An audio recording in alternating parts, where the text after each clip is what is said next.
How to log into Orbi router admin panel.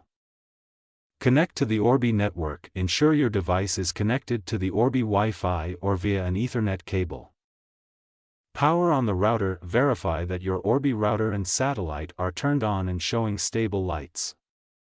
Open a web browser. Launch a browser like Chrome, Firefox, or Safari on your connected device.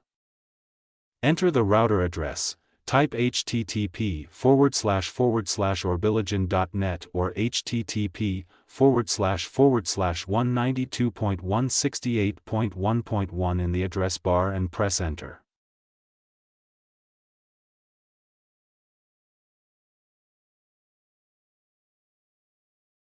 Wait for the login page. The Orbi login page should load. If not, double-check the address.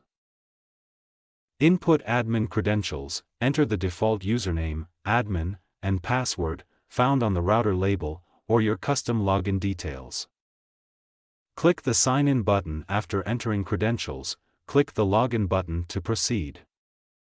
Access the admin panel. Once logged in, you'll enter the Orbi dashboard to manage settings and configurations.